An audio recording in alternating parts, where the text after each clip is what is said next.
solve d2 by dx2, solve d2 by dx2 minus 4y is equal to sin square x, sin square x। ऐसा numerical की दिक्कत ये है कि जो आपको स्टैंडर्ड फॉर्म पता होता है तो उनमें से किसी भी स्टैंडर्ड फॉर्म का नहीं होता।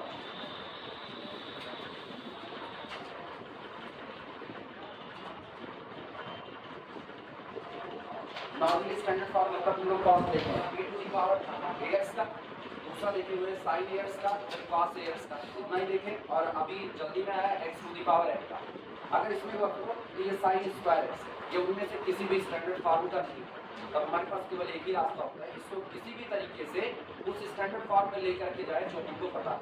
अब तक बेसिकली हमको 3 स्टैंडर्ड फॉर्म या 4 स्टैंडर्ड फॉर्म पता है। पहला e to the power ax, दूसरा sin ax, तीसरा cos ax और चौथा हो गया x to the power n का। इसको ब्रेक करो, sin स्क्वायर थीटा को हम लोग sin टू थीटा के फॉर्मूले में ब्रेक कर सकते हैं। इसको दो हिस्से में ब्रेक कर दो। लिखना, सबसे पहला काम करो ऑक्सिलरी इक्वेशन का निकालो, फिर बाद में इसको लिखते हैं। सॉल्यूशन ऑक्सिलरी इक्वेशन,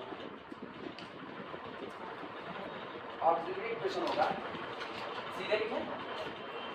ये कितना लिखा गया, अगर इसको स्क्वायर में कन्वर्ट करें तो d2y minus 4y is equal to sin square x, y को बाहर निकालो तो d स्क्वायर माइनस 4, इसका मतलब ऑक्सिलरी इक्वेशन है m square minus 4 is equal to 0। तो this implies that m is equal to plus minus. Clear है? Complementary function क्या होगा, therefore complementary function is equal to c1 e to the power 2x plus c2 e to the power minus 2x।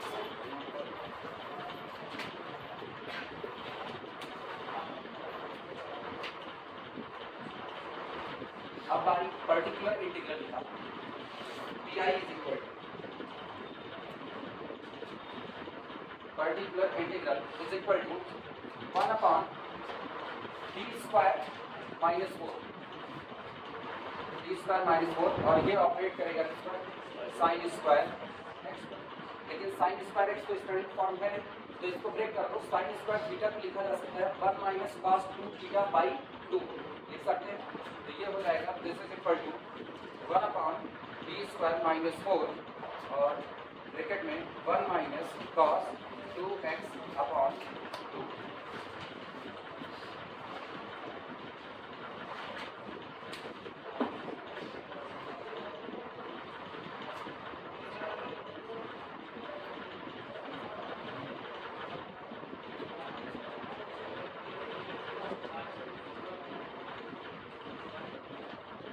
पहला काम ये करो, जो constant का factor है 1/2 उसको पूरे में से बाहर निकालो। तो this is equal to pi is equal to 1/2 बाहर, अंदर के हिस्से में काम कर रहा है 1 upon d square minus 4, this operated on 1 minus cos 2x। और फिर इसको दो हिस्से में ब्रेक कर दो, 1/2 ब्रैकेट के अंदर में देखना, पहले 1 upon d square minus 4 operate करेगा 1 पर, 1 upon d square minus 4 operated on 1 minus 1 upon d square minus 4 operated on cos 2x।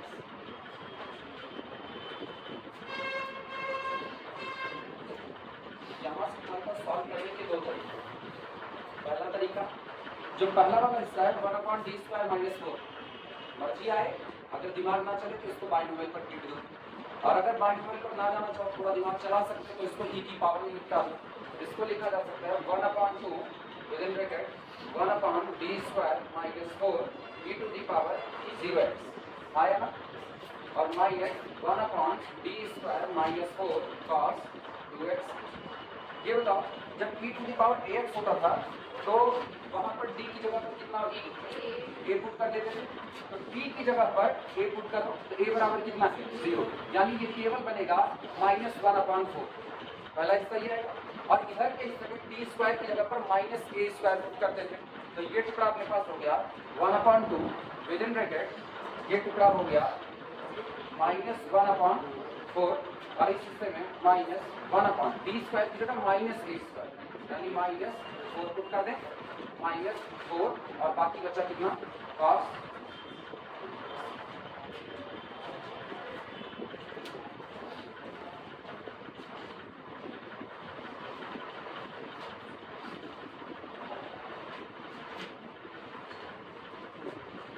हमारे पास particular integral is equal to 1/2 को अंदर ले जाओ, -1/8 इधर से और उधर का हो गया माइनस माइनस, ये तो हो गया प्लस, 4 4 8 8 2 16, तो ये हो गया plus cos 2x upon 16। Therefore general solution is given by y is equal to complementary function plus particular integral, and this implies that y is equal to complementary function का c1 e to the power 2x plus c2 e to the power minus 2x pi minus 1/8 plus 1/16 cos 2x।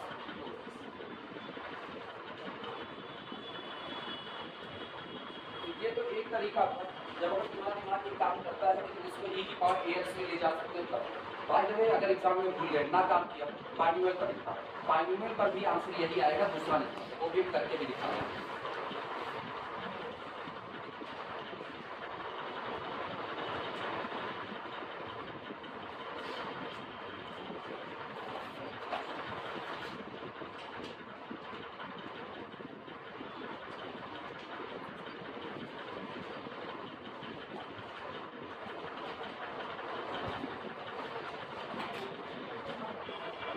सब लोगों का हो गया बताना तो binomial के बारे में।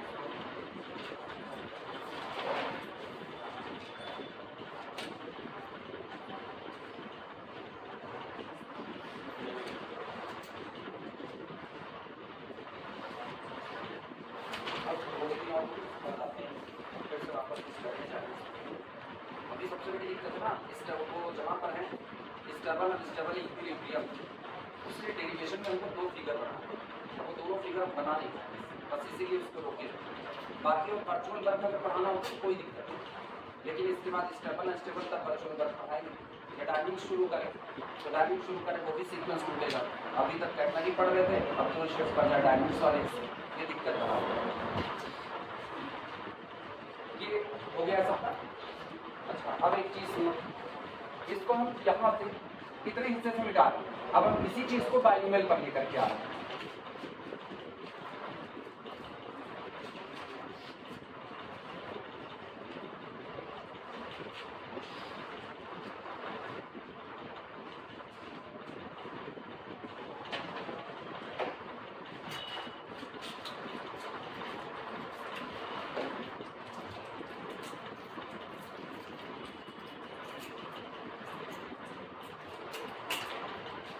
इसको लिखा जा सकता था 1/2 बाहर है और इस हिस्से में इतना हिस्सा तो ऑलरेडी सॉल्व हो चुका, ये तो पुराने ही तरीके से होगा, इसको छोड़ इतना हिस्सा दिखा रहे हैं कैसे होगा। पूरे में से एक काम करो, -4 को बाहर, तो जब -4 को बाहर करोगे तो जाएगा -1/4 और यहाँ बनेगा 1/-4 बाहर किए तो यहाँ तो छूटा 1 और यहाँ छूटा -d² अपॉन कितना आया ना, ये पूरा। और ऑपरेट कर रहे हैं किस पर, 1 पर, इसको एज इट इज लिख दे रहे हैं -1/d² -4 cos 2x। ठीक है, तो ये बनता। अच्छा, अब एक काम करते हैं, 1/2 को अंदर भेजें, 1/2 अंदर भेजें तो ये कितना होगा -1/8 ai इज इक्वल टू -1/8 और इनको ऊपर ले चलो तो ये बनेगा 1 -d² का इनवर्स और ऑपरेटेड ऑन 1 -1/2 और इनको सिंप्लीफाई कर लो तो -4 और -4, तो ये हो जाएगा 1/-4 cos 2x।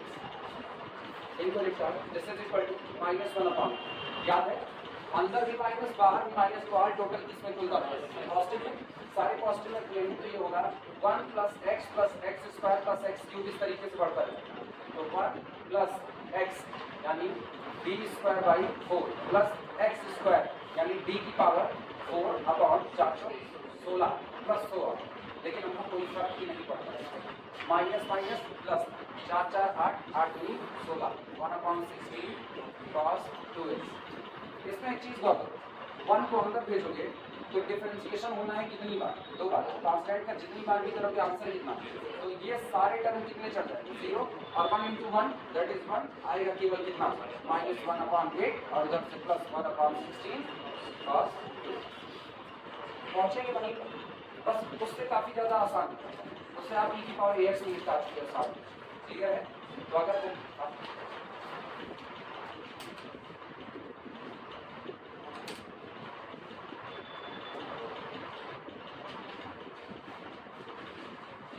अगर कोई बाइनरी एग्जाम में भूल जाए तो बाइनरी का रास्ता आपके पास हमेशा पड़ा रहेगा, और अगर दिमाग चलता है तो e की पावर ax से बता दो, वो आपके लिए काफ़ी आसान रहेगा। बताया इसको पूरा।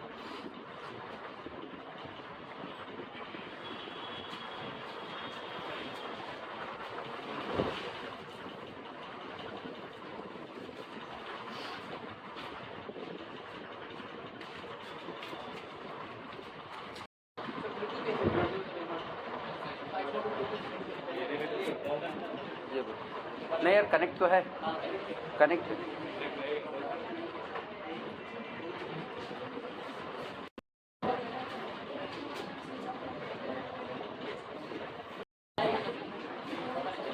हाँ बस वो ज़्यादा बच्चे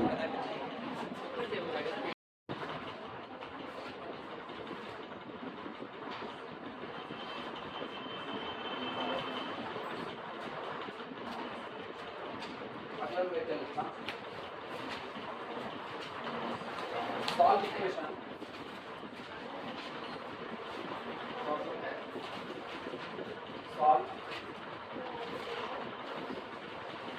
equation d2 by dx2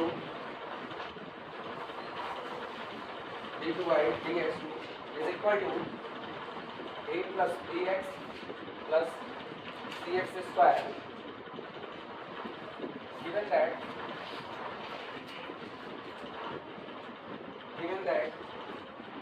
dy dx is equal to 0, dy dx is equal to 0 when x is equal to 0 and y is equal to d when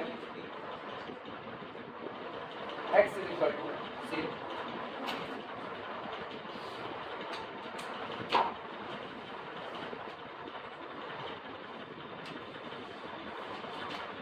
एक इक्वेशन दिया गया है d2 by dx2 is equal to a plus bx plus cx square, और साथ में क्या किया गया है कि जब x is equal to 0 होगा उस दिन dy dx यानी फर्स्ट डेरिवेटिव आपका 0 होगा, और y is equal to t होगा जब x is equal to 0 होगा। इसे सॉल्व करो। ये याद रखना, जब इस तरीके की वैल्यू दी जाती है तो वहाँ पर जो आपकी कांस्टेंट टर्म जुड़ रहे होते हैं c1 और c2, मैक्सिमम टाइम उन्हीं की वैल्यू निकालनी चाहिए। चलो शुरुआत करते हैं। सबसे पहला काम ऑक्सिलरी इक्वेशन बनाना। सॉल्यूशन गिवन प्रॉब्लम भी या गिवन इक्वेशन भी जो दिया गया है वो है d2y is equal to a plus bx plus cx square। This implies that auxiliary equation भी, अब सुनो, अगर ऑक्सिलरी इक्वेशन की बात करें तो यहाँ पर ऑक्सिलरी इक्वेशन में केवल एक चीज मिलेगी बस, m स्क्वायर बस, और m स्क्वायर बराबर कितना? 0। m की दो वैल्यू मिलेगी 0, 0। m square is equal to 0 implies that m is equal to 0, 0। Repeated roots का केस है। अगर ये रिपीटेड रूट्स का केस है तो इसका मतलब CF क्या बनेगा? CF complementary function is equal to c1 plus c2x और e टू दी पावर 0, यानी केवल और केवल c1 प्लस c2।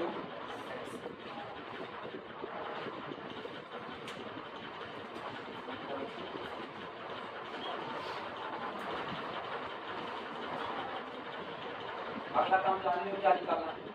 pi, चलो पर्टिकुलर इंटीग्रल निकालते हैं।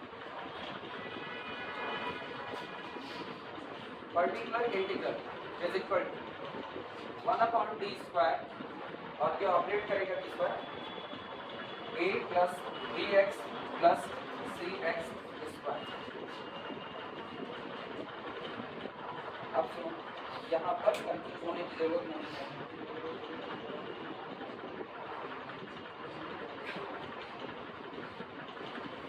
वन अपॉन डी स्क्वायर का मतलब है कि जो ऑपरेटर वन अपॉन डी है वो कितनी बार ऑपरेट हुआ, 2 बार। अब उसको पता है डी फॉर डिफरेंशिएशन, तो वन अपॉन डी का मतलब क्या हुआ, इंटीग्रेशन, यानी जो भी फंक्शन दिया गया है उसको सिंपली केवल कितनी बार इंटीग्रेट करना, 2 बार इंटीग्रेट करना। तो हम लोग इसको ब्रेक करके लिख सकते हैं pi is equal to one upon D integration of a plus B x plus C x square D x. This is equal to 1 upon D और इंटीग्रेट कर दूं, ये कितना आएगा, A x plus B upon 2 x square plus C upon 3 x लिखा जा सकता है। दोबारा फिर इंटीग्रेट कर दो एक बार और,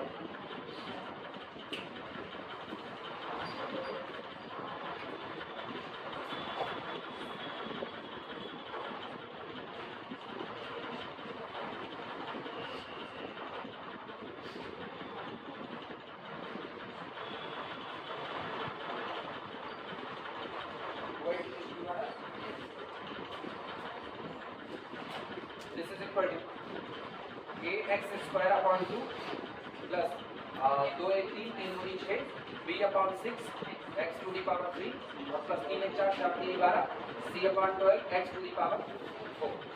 ये तो हो गया पर्टिकुलर इंटीग्रल, यानी जनरल सॉल्यूशन क्या अपना,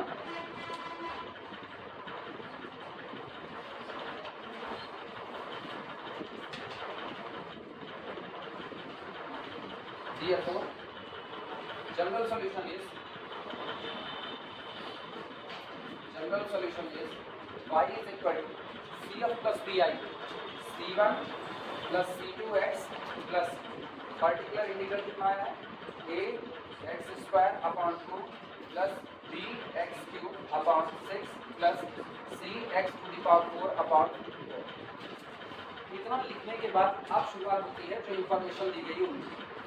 दो इंफॉर्मेशन दी गई है, कह रहे हैं कि x इक्वल टू 0 होने पर जो आपका dy dx है वो 0 होगा और इसके साथ y बराबर कितना होगा d। तो y बराबर जितना निकला है इसको एक बार डिफरेंशिएट, dy dx मिलेगा, उस dy dx में x इक्वल टू 0 पुट करो और पता है जब x इक्वल टू 0 होगा तो dy dx भी कितना हो जाएगा 0 और y बराबर कितना हो जाएगा d। अप्लाई करो इस चीज को, इसमें डिफरेंशिएटिंग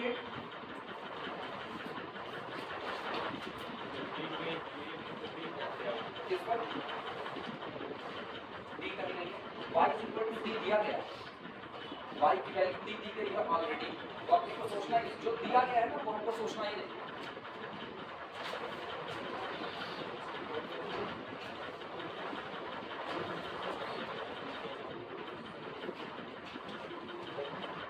इसे इक्वेशन 1 कह दो, लिखना डिफरेंशिएटिंग इक्वेशन 1, डिफरेंशिएटिंग इक्वेशन 1 करो differentiation, dy dx is equal to c1 तो ऑलरेडी 0, ये कितना आया c2 प्लस डिफरेंशिएट 2 से 2 कैंसिल आउट हुआ ax प्लस 3 नीचे आया 3 के 3 3 नीचे 1/2 और इधर से होगा bx स्क्वायर प्लस 4 के 4 4 के 12 1/3 और cx क्यूब।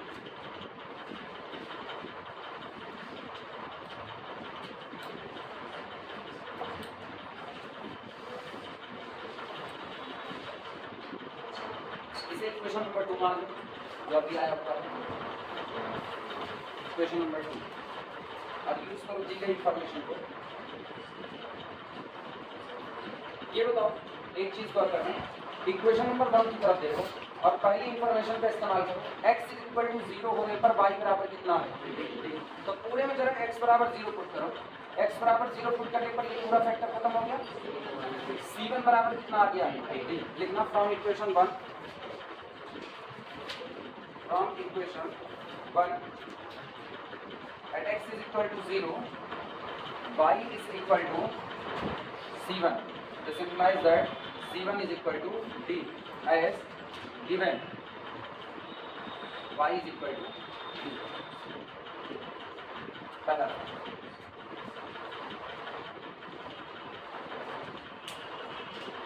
और अब एक काम करो, अभी तक सारा काम हुआ इक्वेशन नंबर 1 तक। अब इक्वेशन नंबर 2 में x बराबर 0 पुट करो। तो इक्वेशन नंबर 2 में x बराबर 0 पुट करोगे तो dy dx कितना दिया है, x बराबर 0 दिया है, तो यहाँ से dy dx 0 पुट करो, c2 बराबर कितना 0। From equation 2 at x is equal to 0 dy dx is equal to 0 ये कितना देगा फिर 0 is equal to c।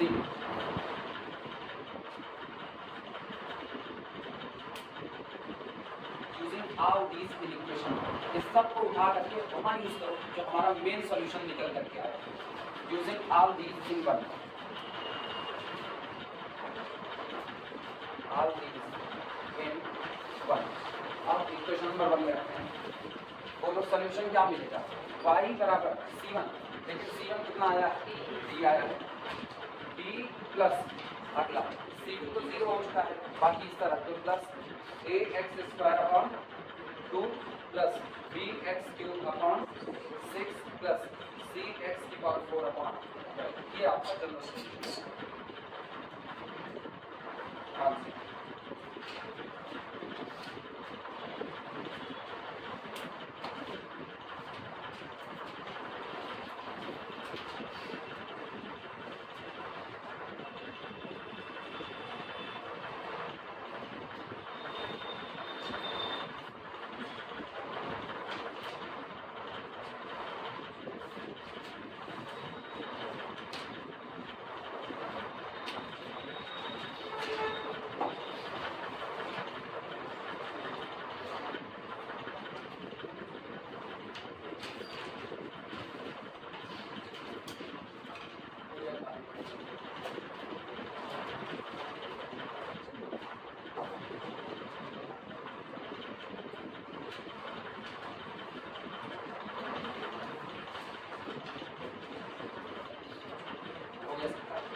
चलो numerical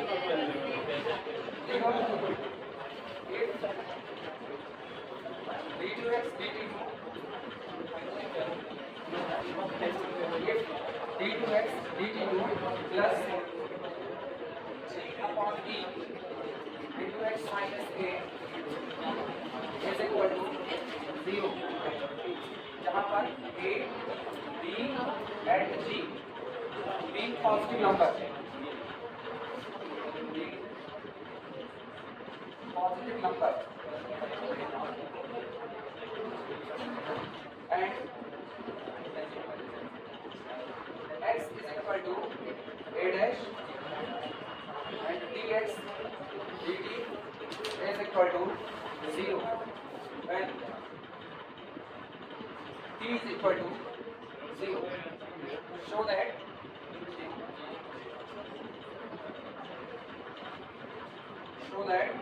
x is equal to a plus a dash minus a cos under root g upon b here.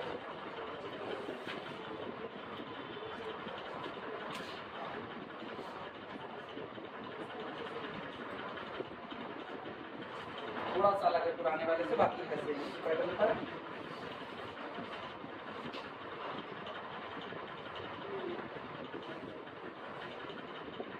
ये आप पिछले वाले में आपका अपने लोग जितना न्यूमेरिकल किए उसमें y अपना कैसा डिपेंडेंट और x कैसा इंडिपेंडेंट।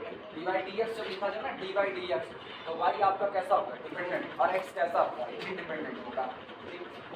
अभी क्या लिखा है d2x dt2 मतलब y का किस्सा ही लगा रहा है, तो x अपना कैसा होगा डिपेंडेंट और t कैसा इंडिपेंडेंट। उधर सॉल्यूशन होता था dependent variable y is equal to complementary function plus particular integral, इधर भी वही होगा dependent variable x is equal to complementary function plus particular integral.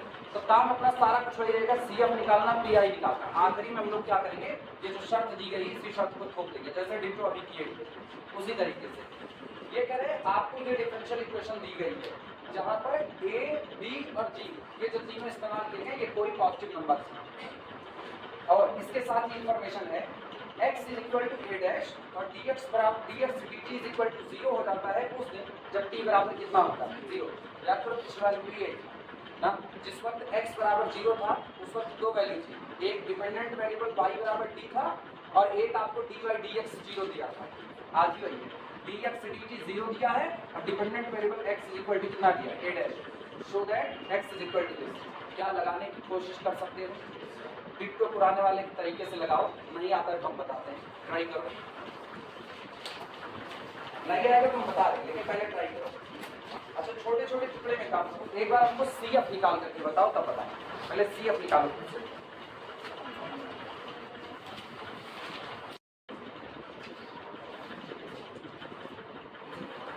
Solution में है रीराइट गिवन इक्वेशन। सुनो जिनको दिक्कत लगी वो लोग देखिए, एक काम करो सबसे पहला इसको ओपन करके, तो ये लिखा गया है d2x d2 ठीक और g/b को अंदर दो प्लस g/b x और इधर के हिस्से में इज इक्वल टू कांस्टेंट का फैक्टर उधर फेंक रहे हैं ag/b। ये ag/b नेगेटिव के साथ उधर कर दिया तो कैसा हुआ पॉजिटिव, तो ये कांस्टेंट का फैक्टर है। अब अपने पास x को कॉमन कर लें, अगर यहाँ x को बाहर निकालें तो ये लिखा गया है this implies that d2 dt2 plus g/b और बाहर रहा x is equal to ag/b, यानी हम लोग इसको लिख सकते हैं d2 plus g/b x is equal to ag/b। यहाँ पर बता देना वेयर कहाँ पर b is equal to dt। अभी आसान है,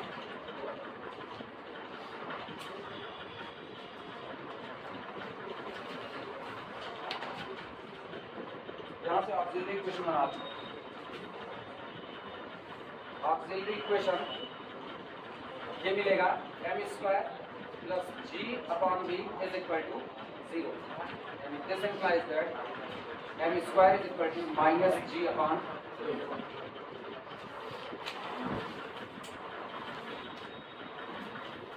ये बताओ जब उधर माइनस g/b हो गया तो ऑब्वियस बात है किसमें जाएगा आयोटा में, यानी this implies that m is equal to plus minus iota under root g/b। आया ना,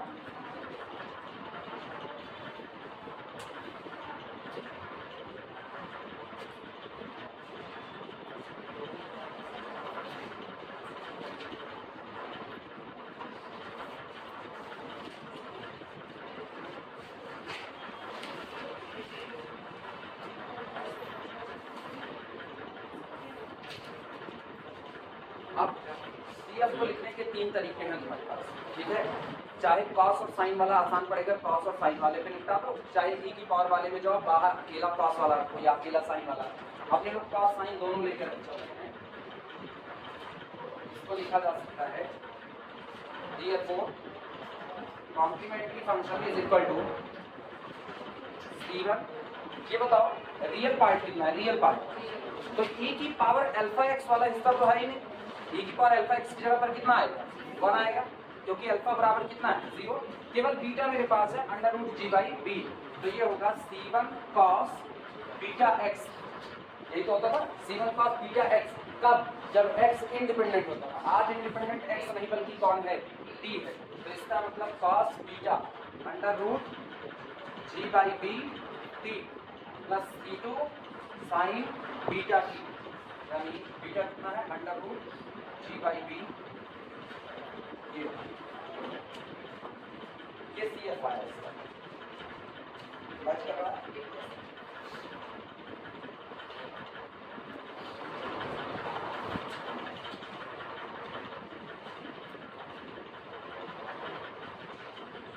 चलो PI निकालो और PI को तो कितना आएगा, कितना है केवल और केवल एक, कितने लोगों का PI केवल इस्तेमाल किया है, ठीक है सही है।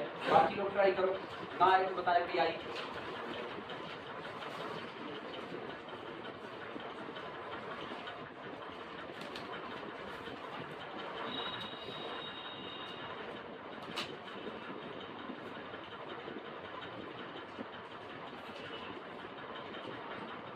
DI के लिए कुछ नहीं करना, particular integral is equal to 1 upon factor कहाँ गया D square plus G by B, D square plus G by B, और इधर कैपिटल क्यू तो अपना कांस्टेंट कहाँ गया, हो रहा A G by B, A G by B. अब एक काम करो, सुनो, ए जी बाई बी पूरा कांस्टेंट फैक्टर बाहर ले, तो ये हो जाएगा A G upon B, constant factor बाहर 1 upon D square plus G upon कितना हो गया बी, और सुनो यहाँ कितना बचा 1, इस 1 को लिख सकते हैं e की पावर 0 बी। सही है गलत? जब पूरा कांस्टेंट फैक्टर बाहर ले लिए तो यहाँ पर कितना बचा 1 को चाहे तो बाइनोमियल से निपटाओ, तो बाइनोमियल से निपटाने से अच्छा हम लोग e की पावर में बना लें, तो e की पावर 0 थी,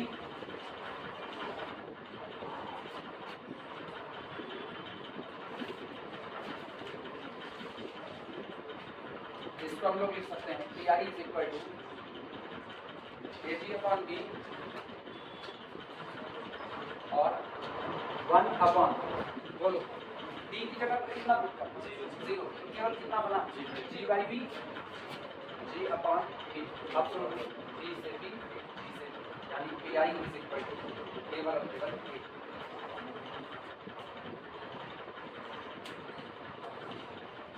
कंप्लीट सॉल्यूशन क्या मिलेगा, therefore complete solution is, therefore complete solution is y is equal to cf plus di, यानी y is equal to हाँ sorry x is equal to cf कितना अपने पास c1 cos under root ji upon B t plus c2 sine under root ji by b T, और उसके बाद फिर plus particular integral ए। यार हम लोग ये गलती कर रहे हैं, हम लोग बार बार जनरल सॉल्यूशन लिख दे रहे थे, हम हर बार जनरल सॉल्यूशन लिख रहे हैं ना, वो कंप्लीट सॉल्यूशन कंप्लीट लिखना, वो सुधार कर लेना, ध्यान नहीं दे रहे हैं, बार बार उसको जनरल बोलते हैं कंप्लीट सॉल्यूशन।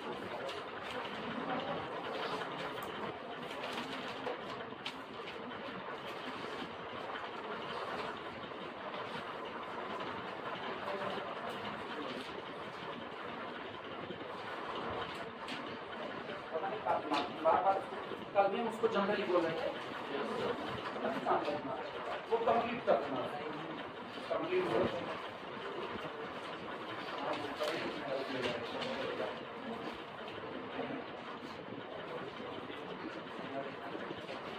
अच्छा, आगे का काम याद है क्या करना है, आगे का काम, अब ये जो कुछ भी आया हुआ है इधर इधर इसे इक्वेशन 1 मान लो, और अगला काम तुम लोग आगे बढ़ाओ। इक्वेशन 1 आ चुका है, इक्वेशन 1 को क्या करोगे, डिफरेंशिएट करोगे, तो क्या मिलेगा dx dt मिलेगा, अप्लाई करो dx dt निकालो और दी गई इंफॉर्मेशन को इस्तेमाल करो, लिखो। चल करते हैं differentiating equation 1 with respect to t, differentiating equation 1 with respect to dx dt is equal, ध्यान देना c1 कांस्टेंट का फैक्टर बाहर ही रहेगा, cos का डिफरेंशिएशन माइनस साइन, तो c1 साइन माइनस के साथ साइन अंडर रूट जी अपॉन बी टी, और उसके बाद अंदर वाले हिस्से का केवल under root ji by D, तो ये अपने पास आया माइनस c1 अंडर रूट जी upon B sine under root जी अपॉन डी।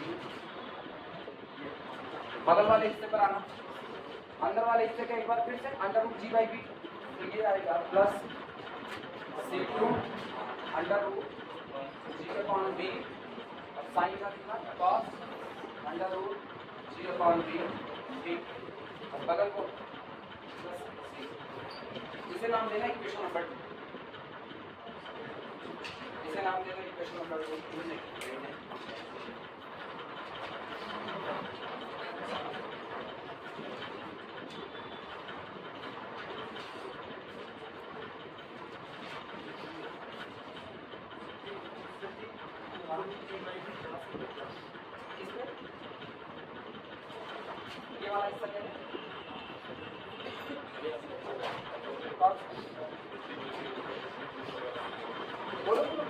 सोच ना करो, बोलो कुछ बदला थोड़ी है ना, वक्त बदला है ना जज्बात बदले।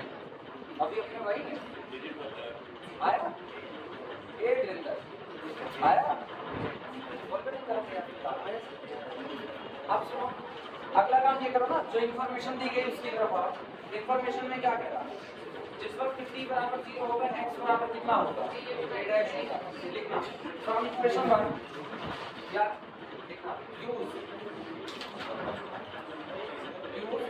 x is equal to a dash when t is equal to 0 in equation 1।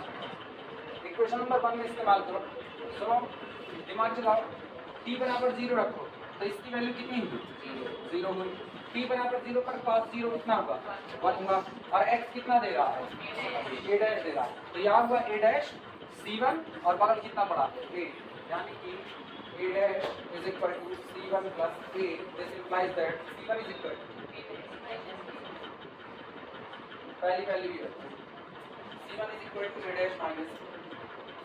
अब यही काम इक्वेशन नंबर 2 के पास use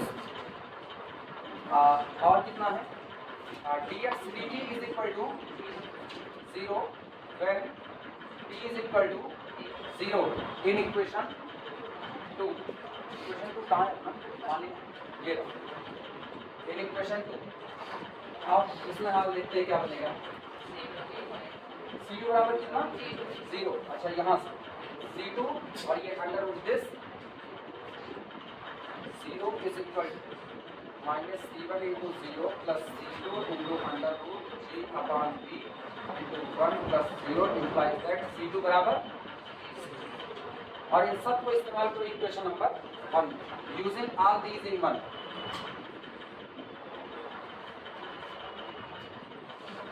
using all these in 1 we get x is equal to c1 कितना आएगा अपने पास a dash minus a into cos under root g by bt और plus c2 तो 0 हो गया है प्लस a। आंसर क्या लाना था ये नोट करते हैं।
Case of value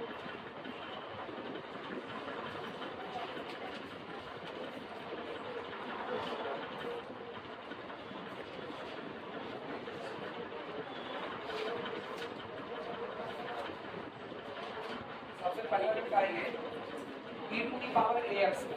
जब e to the power ax में पर्टिकुलर इंटीग्रल निकालते हो तो नीचे का factor 1 upon function of t जो होता था वो 0 बन गया। तब का क्या लिखना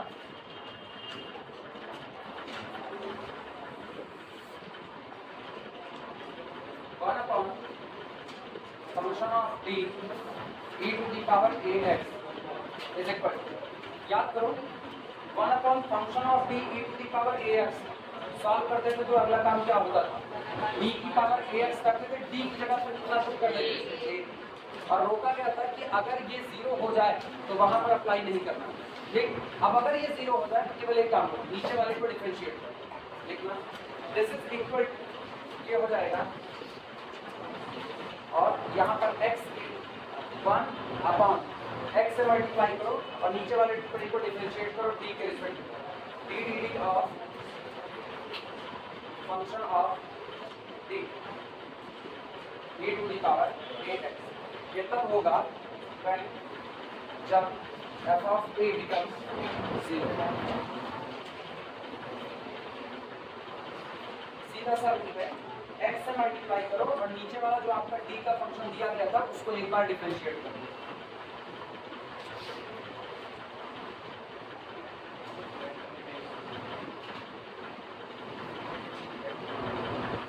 वापस सुनना, अगर आपको ये हिस्सा नजर आता है b की जगह पर a रखो, अगर ये बचा रहता है तब तो pi निकाल दो पुराने तरीके से, सही है।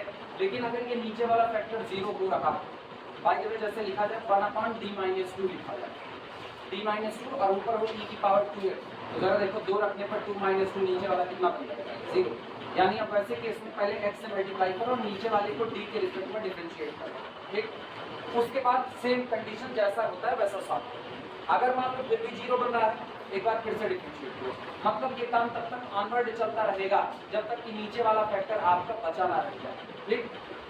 यहाँ एक बार अप्लाई किए, अगर ये फेल हो रहा होता फिर x से मल्टीप्लाई करते, फिर एक बार और डिफरेंशिएट करते, तब भी फेल हो रहा था, फिर x से मल्टीप्लाई करते, एक बार और डिफरेंशिएट करते, और ये प्रोसेस ऑनवर्ड चलता रहेगा। क्लियर है? चलो लिखना, स्टार्ट करके इसी बात को लिख देना। If by using this rule, if by using this rule, denominator is again 0, denominator is again 0, again 0, repeat the rule, repeat the rule। अगर इस रूल को अप्लाई करने के बाद फिर डिनोमिनेटर 0 बन जाता है तो रूल को एक बार फिर सिलेक्ट रिपीट करें।